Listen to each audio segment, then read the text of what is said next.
apparent ability to move up and down among weight levels with ease. Against the rough and tumble, face-first fighting style of Hatton. Will Hatton have enough greater strength and size to knock out or outpoint Pacquiao? We are about to find out.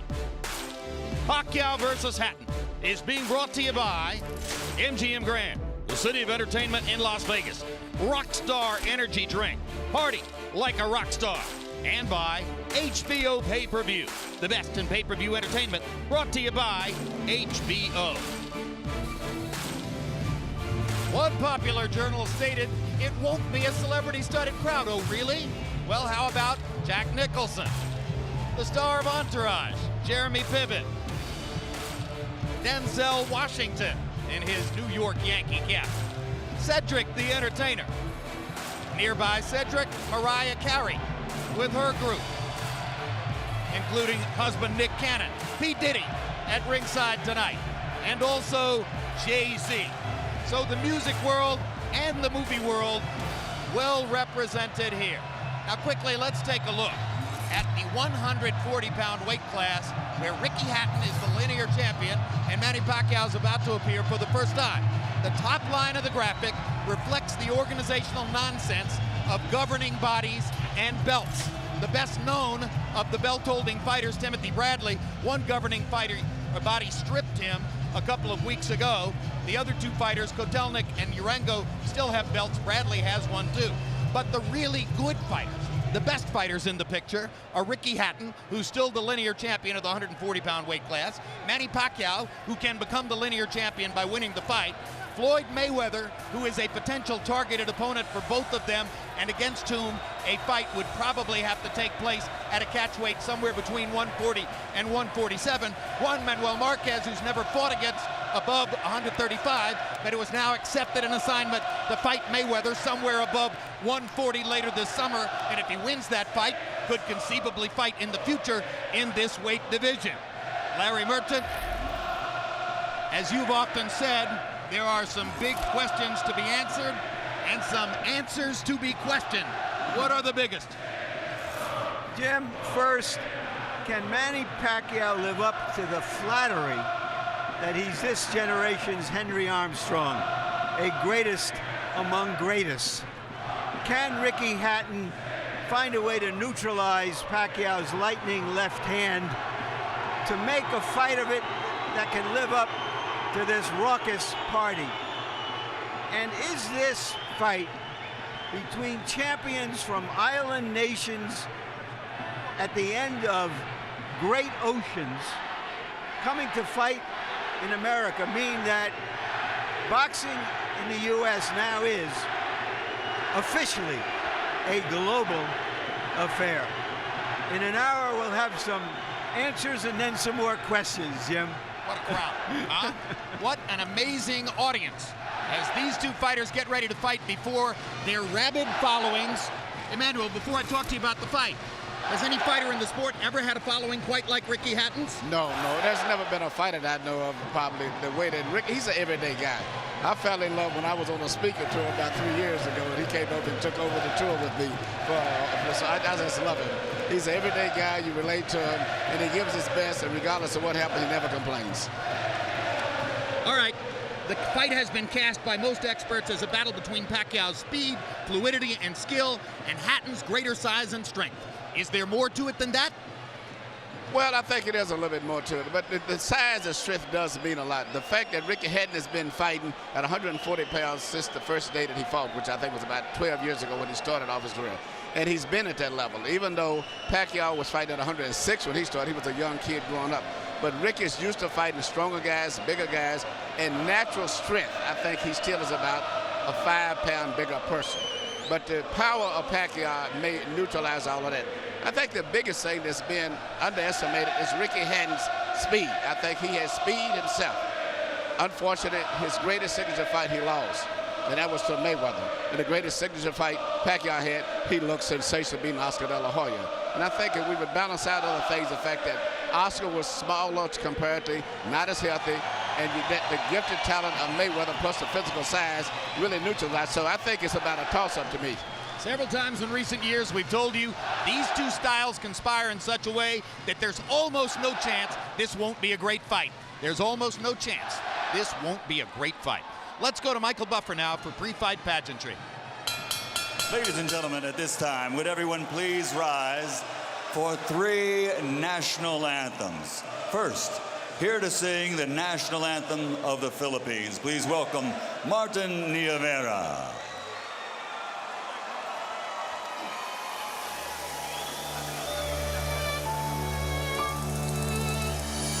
Bayang magiliw, belas ng silangan, alaw ng puso, sa dibdib mo'y buhay.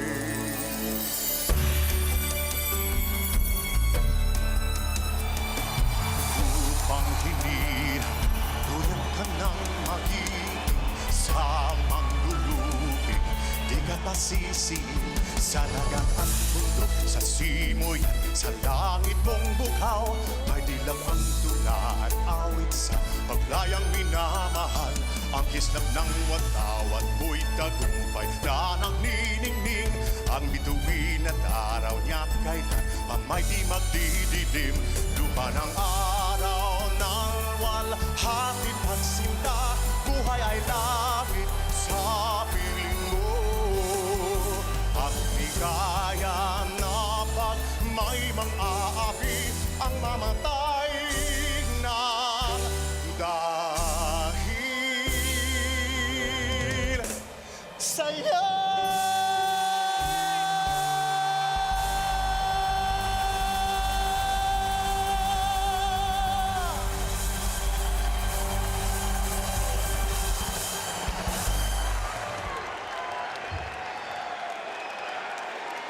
Now, ladies and gentlemen, here to sing God Save the Queen, Sir Tom Jones.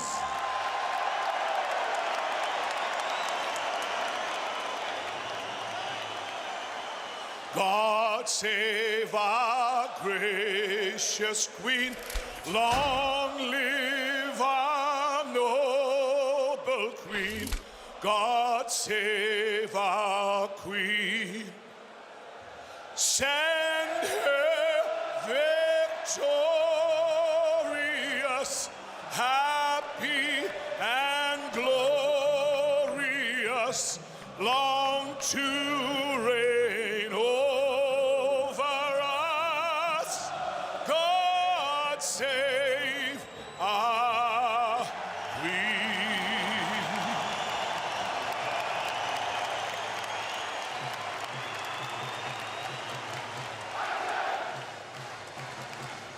Now, ladies and gentlemen, please remain standing. Gentlemen, remove your caps. Here to sing the national anthem of the United States of America, please welcome Jasmine Villegas.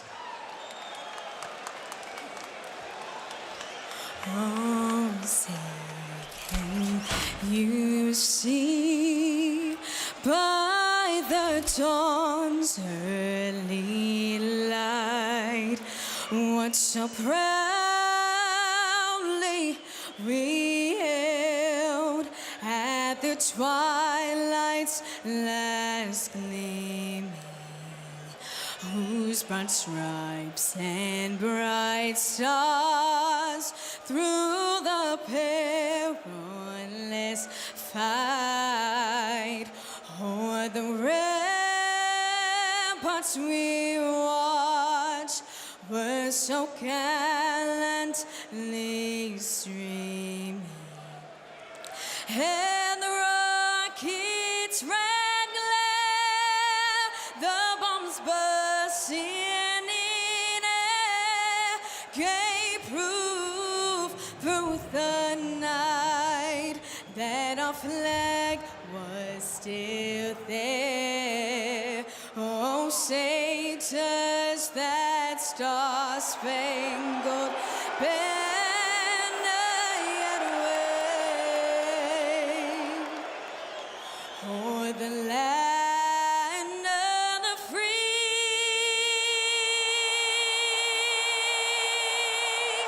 and the home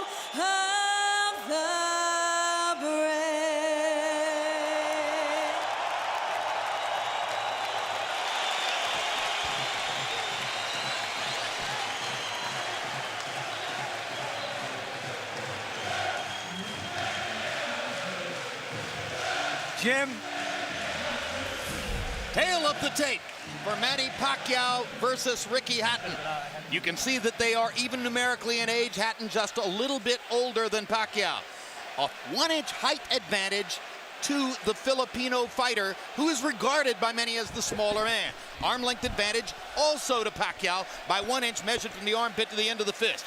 Hatton weighed in right on the 140-pound weight limit, so familiar to him throughout his entire career. Pacquiao was 2 pounds under at 138 tonight unofficially. Pacquiao goes up 10 pounds to 148. Hatton goes up 12 pounds to 152 unofficially. A 4-round weight advantage in the ring for Ricky Hatton. Rules of the bout with our unofficial ringside scorer, Harold Letterman. The Manny Pacquiao-Ricky Hatton fight is scheduled for 12 rounds using the unified rules of the Association of Boxing Commissions. There is no 3-knockdown rule. Only the referee can stop the fight. Case is caused by an accidental headbutt. We go to the scorecards. If the 4 rounds have been completed, and you cannot be saved by the bell in any round, including the 12th and final round. Jim. Yeah, Jim, something unusual. Ricky Hatton, the longtime junior welterweight champion, still the linear champion, entitled to walk out second, which has always been considered a psychological sign of status, elected to come out first. And when I asked him about it just a little while ago, he said, Manny Pacquiao is pound for pound the best in the world. That's what I'm fighting for, and I consider myself the challenger for that title. Never heard anything like that. Yeah, even though he holds officially the world title. Yeah. That's a lot of humbleness on his part. Well, it also goes to show you that Ricky Hatton is a brilliant marketer who understands how to cast the stakes here in the highest possible region and how to make the fight seem the most important it can possibly seem. Ricky Hatton knows how to attract fans. That's 100% clear. And incidentally, there was almost an outburst during the national anthem when his picture appeared on the big monitor in the arena.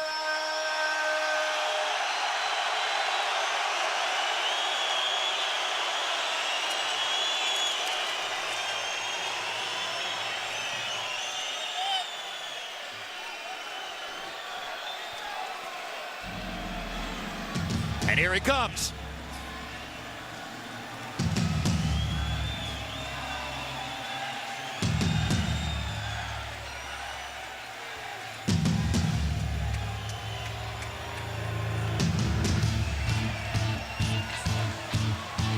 They say he's never seen a salad. That's why he's fat. He's never been on a diet. Aren't we accustomed to hearing Blue Moon at this point? And the frequent tribute to Hatton's father's background with the Manchester City soccer team? This entrance has been changed up. Another change-up. Tonight is here for you. And his fans don't seem to know exactly how to react. They're waiting for Blue Moon.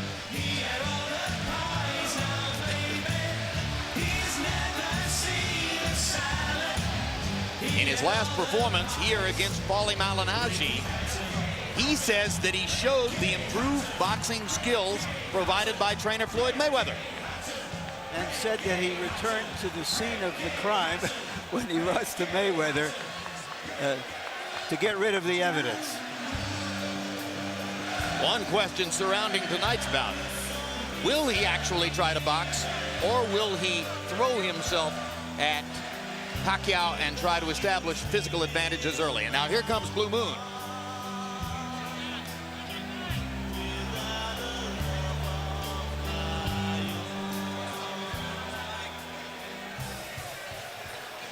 Hatton's crowd relatively reserved tonight, seemingly thrown off a little bit by him entering first and the absence of Blue Moon, except as a bit of an encore. And now the Filipino crowd gets ready for Manny Pacquiao, who shows the happiness that always seems to envelop him. Amid his chaotic life, Emmanuel, he never seems anything other than totally joyful at being Manny Pacquiao. He loves people. He loves boxing, fighting, the excitement that goes with it, the adulation, the crowd. He was born to be a prize fighter.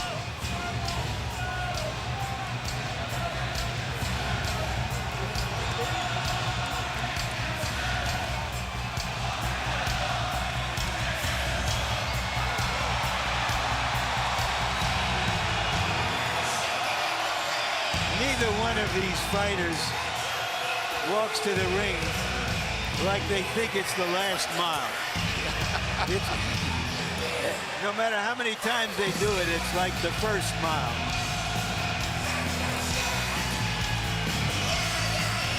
Among other things, they're going to each make a minimum of $12 million, which should put a smile on anyone's face.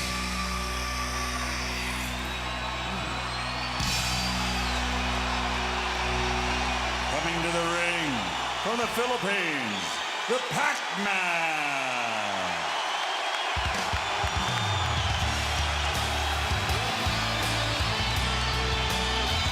Just over Pacquiao's right shoulder, Michael Moore, one-time heavyweight champion of the world, and now the apparently anointed inheritor somewhere down the road to Freddie Roach's training operation. Yeah, and he's done a great job. Seem to have a good chemistry between the three of them. And there's Freddie from behind, making himself almost inconspicuous somewhere in the Pacquiao entourage. So much of the build-up to the fight has centered on the two trainers. For his part, Roach was visibly relieved after the weigh-in yesterday, saying, okay, from now on it's about the fighters. Thank heaven for that. Well, we have two non-American fighters, 2 American trainers, 3 American judges. And the trainers have been the subplot, and they've made it even bigger than anybody anticipated. One big credit hanging over the fight for Pacquiao. How much credit truly does he deserve for his conquest of De La Hoya? Did it prove that he could beat a quality bigger man? Or did it prove only that he could batter the shell of what once was De La Hoya? Let's go to Michael Buffer now for the official introduction. Ladies and gentlemen, from the MGM Grand of Las Vegas, Bob Arum's Top Rank Incorporated and Oscar De La Hoya's Golden Boy Promotions, in association with MP Promotions and Hatton Promotions, are proud to present the main event of the evening. 12 rounds of boxing for the IBO and Ring Magazine Light Welterweight Championship of the World. Sponsored by Rockstar, party like a rock star. Tecate, cerveza con carácter. Southwest Airlines, low fares, no hidden fees, and smart communications. Sanctioned by the Nevada State Athletic Commission, Chairman Bill Brady, Executive Director Keith Kaiser, IBO President Ed Levine. At ringside, the 3 judges scoring this bout, Michael Pernick, C.J. Ross, and Glenn Trowbridge. And inside the ring, your referee in charge of the action at the bell, Kenny Bayless. And now, with their places secured in the Hall of Fame, only one can become victorious tonight. So from the MGM Grand of Las Vegas, for the thousands in attendance and the millions watching around the world, ladies and gentlemen, let's get ready to rumble!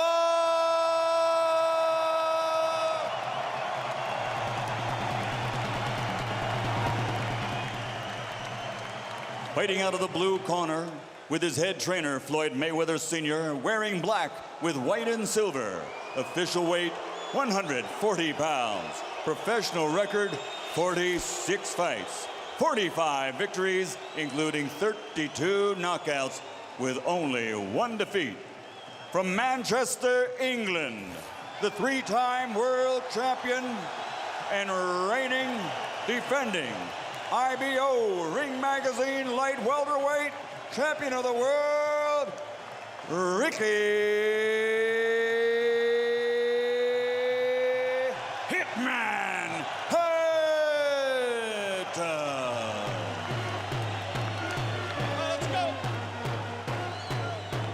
fighting out of the red corner, with head trainer Freddie Roach, wearing white with blue, officially weighing 138 pounds.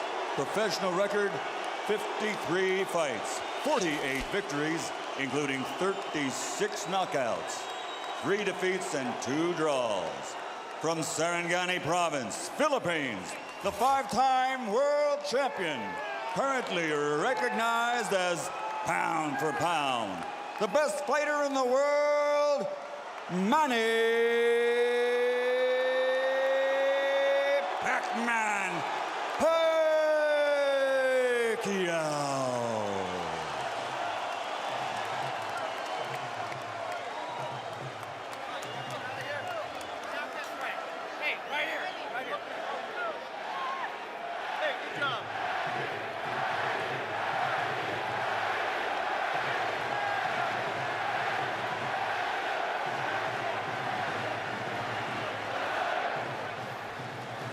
Okay, gentlemen, trunks are okay here.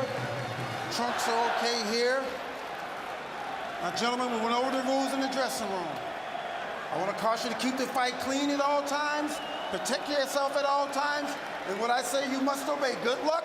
Touch up. All right.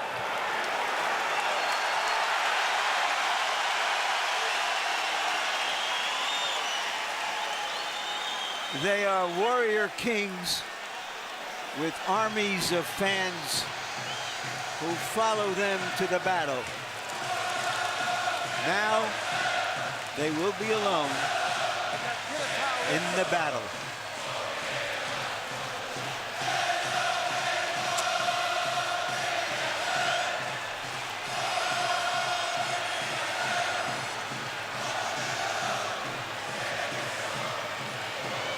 After a long publicity tour and a lot of exposure to each other, they are genuinely friendly. They like each other.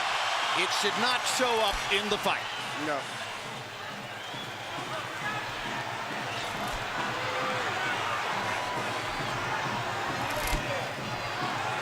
Question 1, is round 1 a boxing match, or does Hatton want to fight right away? No, what Ricky is doing is what the keys of victory, which we didn't have a chance to show to the others, was for him to create anxiety and pressure on Manny, unlike anybody else has ever did before. But you have to watch Manny, because Manny is still the better puncher between the two, so he still must be a little careful. So Hatton wants to apply pressure, but with care, yes, against Pacquiao's faster hands. Yes. And I think he's doing just that. Hard right hand by Pacquiao, trying to hit Hatton as he comes in. Key element of the game plan for Pacquiao, allow Hatton to come forward, catch him on the way in. A key element of the game plan for Hatton, get Pacquiao against the ropes, just like that. Pacquiao has been more successful with the right than the left. That punch missed.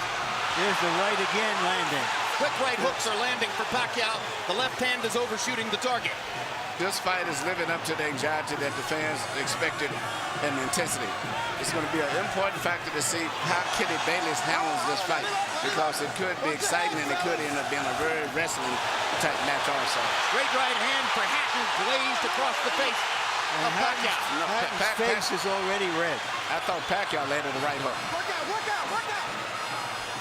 I think Pacquiao's landed 3 significant right hooks already in the fight, Emmanuel. It's definitely been his best punch early. Straight jab lands for Pacquiao. Which again shows that he's no longer a one-punch puncher. No, follows the jab with a hook, comes back with another jab. There's the straight left hand, and he landed it right on Hatton's chin. And down goes Hatton after he swings and misses with a left hook. And that's a knockdown for Manny Pacquiao. Perfect right hand inside. I don't know if Ricky's going to survive. I'm surprised to see him get hurt for shoulder. But, he's not the type of a guy that goes out to survive. He's a fighter. Hatton got a couple of extra seconds as Bayless tried to back Pacquiao off. Pacquiao was coming out of the neutral corner in a hurry. Lands another right hook. Pacquiao's hands are so... Pacquiao's hands are blindingly fast. His hands are so fast that no opponent sees the punches coming. Very accurate. Another perfect right hand for Pacquiao. Another right hook. Straight left hand. Pacquiao's landing at will. Hard left hand. Hatton has to hold on. Will Hatton make it out of the round? He's down for the second time. This is the brilliance of the Filipino slugger. A tsunami for Manny Pacquiao in round one.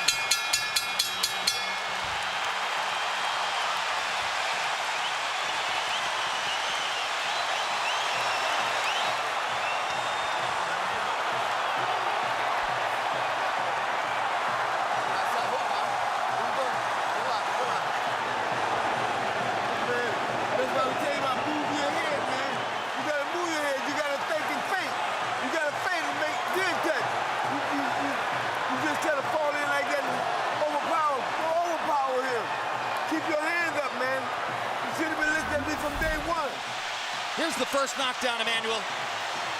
Right hook as he was coming in, never saw it. And what's amazing, to see him land a punch and then slip a punch all at the same time shows unbelievable coordination. The issue has always been timing. Whether Hatton could get to Pacquiao and avoid these kinds of clean punches. CompuBox numbers in round one, utterly devastating to Pacquiao's chances. Pacquiao is 35 out of 62, 31 out of 52 power shots. Hatton only 8 out of 33. It was a Pacquiao storm in the first round. And we have to remember now, although it's a different type of fight, that Pacquiao knocked Marquez down 3 times in the first round. And then Marquez, a counterpuncher, began to solve him. Hatton is not a counterpuncher. Hard left hand by Hatton. Ricky has decided to fight fire with fire. And what he's going to have to do in this case, sure, he just try to smother this guy and get close. He's trying to punch at a certain distance. Pacquiao is actually just too sharp or accurate a puncher.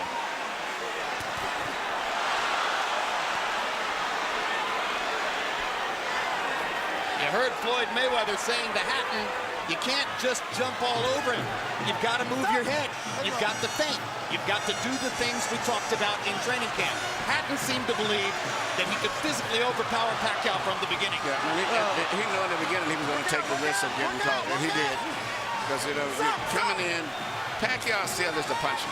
The physical strength is still with Hatton, but the punch is still Pacquiao. Hard left hand by Pacquiao. Stunned Hatton and knocked him back. Look at the brilliant accuracy of Manny Pacquiao, landing with both right and left hands. Misses the right hook there. What Ricky needs to do is to smother him. He cannot see to deal with those punches. He needs to push him, just what he's doing now. Good left hook inside by Hatton. And then he closed down Pacquiao's left side. Hard right hand again by Pacquiao. Ricky can't see the hook coming. Not behind the head. All right, okay. Kenny Bayless warns Hatton for holding behind the head. In Hatton's most famous victory over Costa-Zoo, he just smothered him and didn't allow him to get off. He can't seem to be able to get close enough to Pacquiao often enough to do that. And Pacquiao's hands are so quick. That's the point. Costa-Zoo had about a quarter of the speed of Manny Pacquiao. Pacquiao's blinding speed that sets him apart. As well as his head movement. His head movement just is phenomenal. I don't think he's landed too much out of that exchange, but it's just his ability to punch, maintain balance, which he used to couldn't do. And his head movement is just too difficult for Hatton to time. I think Pacquiao may have spent the first 2 minutes of this round thinking knockout and allowed himself to get a little wild. Now he goes back to more precision, lands a hard body shot. But Ricky isn't moving his head too much still. His head is still right there. That is, oh my gosh, what a straight left hand. And will Hatton make it up from this? Can he beat the count? Is that it? And Kenny Bayless says, no way, that is that. What an amazing knockout shot. That is the most spectacular one-punch shot of Manny Pacquiao's incredible career. Any fighter.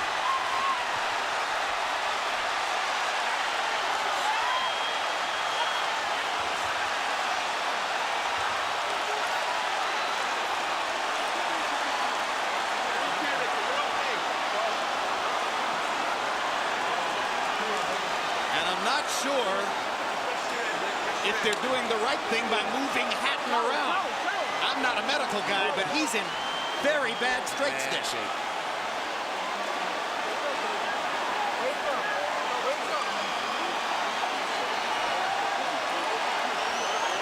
once Pacquiao stopped thinking knockout and went back to boxing, then he got the knockout. He timed him just right. Timed with a perfect left-hand shot as he's coming in. Landing 34 of his last 53 power shots. 64%.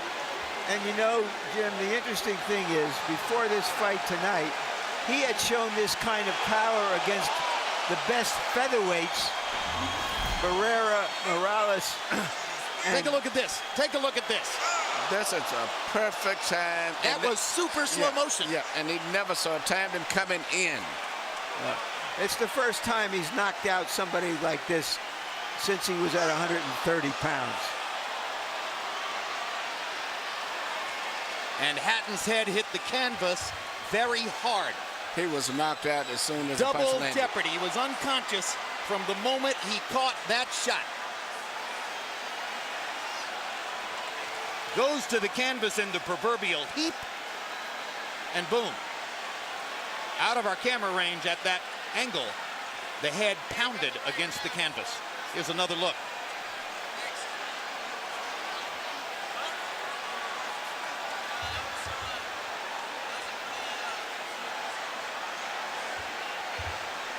So Floyd Mayweather made his statement on a podium this morning, saying, "I'm back and I'm still the best." Manny Pacquiao makes his statement right here in the ring, knocking out Ricky Hatton. And his trainer, Freddie Roach, had predicted it would not go past 3 rounds. Carol Hatton is sitting down. Ray Hatton is standing up in the white shirt looking away at the left corner of your screen. That's the Hatton family area in the crowd. They're hoping that their son is going to be all right. That's Hatton's fiance, Jennifer, in the red dress.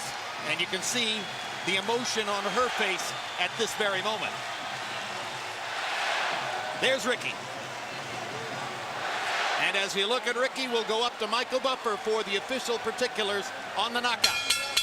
Ladies and gentlemen, from the MGM Grand of Las Vegas, the end comes at 2 minutes, 59 seconds, round number 2. The winner by TKO victory. And now, the new IBO and Ring Magazine light welterweight champion of the world, and still, pound for pound, the best in the world, Manny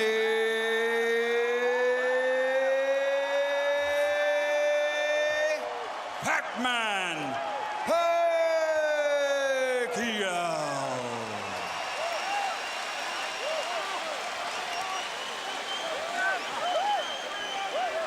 Two men have gotten the best of Ricky Hatton in his 47-fight career. Both of them knocked him out. Floyd Mayweather in 10 rounds, Manny Pacquiao in 2.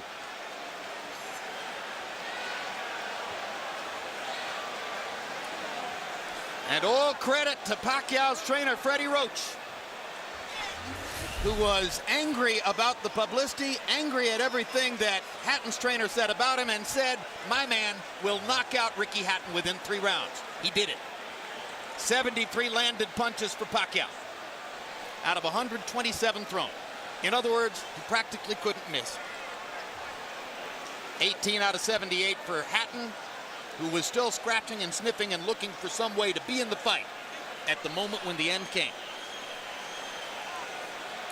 An amazing display of speed and skill. But his punches were so accurate. He was punching, slipping, ducking, and punching. I don't recall ever seeing a fighter that sharp that was doing offense and defensive at the same time. Let's go to Larry Merchant in the ring. All right, thank you very much, Jim. Congratulations, Manny. Were you surprised how this fight went? I'm surprised that the fight is kind of easy, but for me, I consider the fight is hard because he can punch. He have a strong left hand. All right, let's take a look at the knockout, and you describe, what were you thinking at the time? Did you know that one punch could finish him? Describe it. That's what our strategy, the one punch, hook by hook, left hook and right hook. That's gonna be the key of this fight. All right, but going back into the first round, it was your right hook that was doing the damage. Yeah. I mean, the first round is. I expected my right hook is gonna be dangerous for him because he's open while he's coming forward and his hands is down. So You think he was trying to avoid your left hand, which is usually your power hand? that's right. But he's very surprised because I have a new techniques, the right hook. Freddie, because you got the best training in the world. You got Do- the best training. Do you feel that a fighter who comes to you this way and tries to get to you, inevitably you're going to be able to impose your power on him? Right here. I mean, sir, like what I said, I'm always doing my job in the ring and do my best to make people happy. And All right, like this fight, and there's nothing personal for me. It's I'm just doing my job.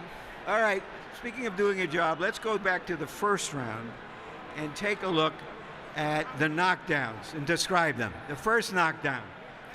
Yeah, that's the right hook. We study that every day in the gym. We study that every day in the gym. If you see the 24/7, I mean, I throw a lot of hooks in the training, so that's why he's very surprised on that style. Is this fight as satisfying to you as your victory over Oscar De La Hoya? I mean, I'm satisfied. I mean, nothing personal. I'm just doing my job, and I mean, I'm always trying my best in the ring, to give more impression to the people. All right, we all know that Floyd Mayweather Jr. is coming back. He's going to be fighting a fighter you had really tough fights with, Marquez. If he wins that fight, is that a fight you want, you and Mayweather? Well, I can fight anybody, it depends how my promoter's negotiations are, and I'm just fighter and doing my job, training, and keep 100% in that fight. All right, thank you very much again for a great fight. Thank you, sir, and I hope everybody happy. Thank you very much to all of you guys who coming here tonight. Thank you. Manny being Manny, and this is Freddie Roach being Freddie Roach. You predicted a third round knockout. I don't think we're going to hold it against you that you were wrong by a round. Why did you make that prediction, and what did you see happening in this fight that was going to make it come true? Well, every time Ricky throws his left hand, he pulls it back and cocks it, and he's wide open for a short right hook on the inside from a southpaw stance. And we worked on that every day in the gym, the timing shot, and it just worked beautiful. Did you know after that first round that, okay, now it's going to happen anytime, it's going to be over, or did you think that that Hatton still had the strength to make it a longer fight? No, I knew it was over because Ricky doesn't have the ability, it seems like, to adjust. He fights the same way over and over again. I've watched tapes of him for the last 2.5 months. I know him pretty well. What do you think about the possibility of Manny fighting Mayweather should Mayweather beat Marquez in July? I think it's a very good possibility. It's a fight that if the fans want to see it, I think it's a natural fight out there. The two best fighters in the world. I think it'd be a great fight. Thank you very much, Thank Freddie. you. Jim? Thank you very much. And by the way, one of the stories which surrounds Manny Pacquiao, visible there, and that is that Freddie Roach's battle with Parkinson's ongoing is probably getting more difficult. That's one of the reasons Michael Moore has been brought in to help train Freddie, or help Freddie train Manny Pacquiao. But what an amazing marriage Pacquiao and Roach have forged, and it was visible in the way he used all of his techniques to beat Hatton here.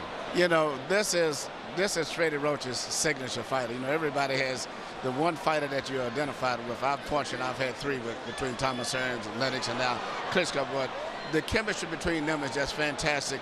And, he worked with Mike Tyson, he worked with James Toney, but it was not the same. But Freddie Roach is really into this guy, and they're working on combinations, and everything that Freddie wants to teach him, he learns, he catches on to it. It's a great, great marriage, and this Manny Pacquiao is something else. I'm just thinking, since he landed here and he fought the guy from Ledwaba,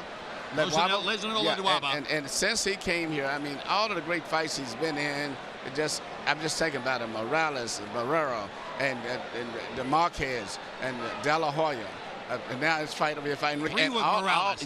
Legendary 2 wars. with Barrera. 2 with Marquez. Amazing career. He is the pound-for-pound champion as far as I'm concerned, because he's earned it the hard way from 122 pounds up to 140 pounds. He hasn't ducked anybody.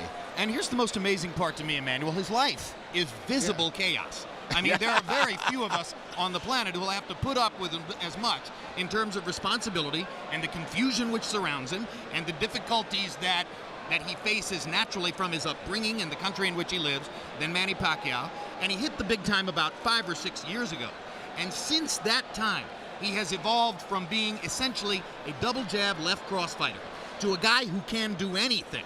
So good now with his right hand that you could probably tie his left hand behind his back, and he would still be tremendously difficult for a lot of people to beat. What a learning curve.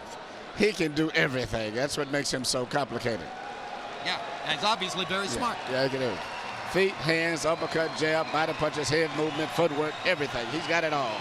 All right, we had hoped that Larry Merchant was going to be able to get a brief word with Ricky Hatton, but what we've been told is that Hatton isn't feeling well enough to be interviewed by Larry and is going to go to the dressing room from there, most likely after a knockout like that. I assume he gets taken to the hospital and examined for any subdural difficulty, any brain difficulty, which ought to be the case. Ricky's a brilliant and brave fighter. For his part, Emmanuel, he hired Floyd Mayweather ostensibly to become a better boxer and to achieve a broader range of skills. Wasn't that really unrealistic in retrospect?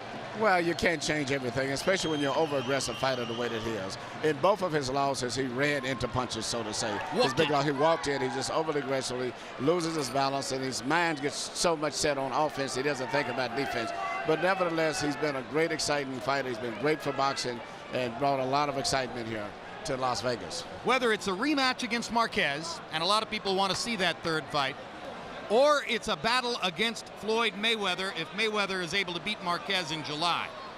Will Pacquiao be the favorite against either guy, even though Mayweather, coming back from a year off, is demonstrably larger than Manny? That's a great, great, great question. I think he would be against Marquez. I think against Floyd. I think Floyd still is a skillful, talented fighter that the public respects, and the physical size, I think, would be a factor. I think it would be like a toss-up. Maybe they may favor Floyd. But I don't know. Pacquiao's won the hearts of so many people that, hearts and emotions get to the way of betting sometimes and common sense. So I don't know. All right, and as we talk about Manny Pacquiao and his prospects, you watch Ricky Hatton, vanquished hero 2000s, headed off to his dressing room. Emmanuel, thanks very much. Let's turn to Larry Merchant, who's now made it back from what was a really wild crowd in the ring, and your final thoughts on this brilliant performance by Pacquiao.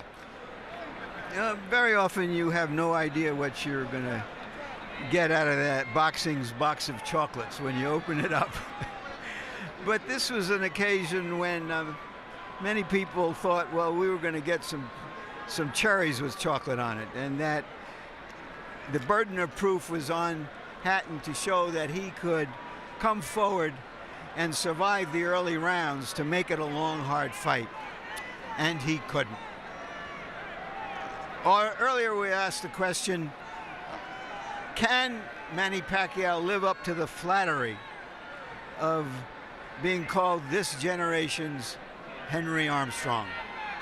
Once again, we got the answer. Indeed. Pacquiao lives up to all the expectations and more. Bottom line, Manny Pacquiao ranks as the #1 pound-for-pound fighter in the sport. Ricky Hatton was an applicant for that position. His application has now been tabled or sent to the circular file. Next up, Floyd Mayweather, the returning pound-for-pound #1, against Juan Manuel Marquez, who is the pound-for-pound #2, with Pacquiao waiting in the wings to see what happens. It's maybe just the beginning of an ongoing great story, and yet another brilliant performance to put into the time capsule for surely the most exciting fighter of this era, the knockout Filipino, Manny Pacquiao. Thanks very much for being with us on this HBO pay-per-view demonstration, or presentation, I should say. Pacquiao versus Hatton has been brought to you by MGM Grand, the city of entertainment in Las Vegas. Rockstar Energy Drink, party like a rock star. Tecate Beer, cerveza con character. Southwest Airlines, low fares, no hidden fees. And also HBO pay-per-view, the best in pay-per-view entertainment, brought to you by HBO. We'd also like to thank the following internet partners. And now for our entire crew, I'm Jim Lampley saying so long from Las Vegas, Nevada.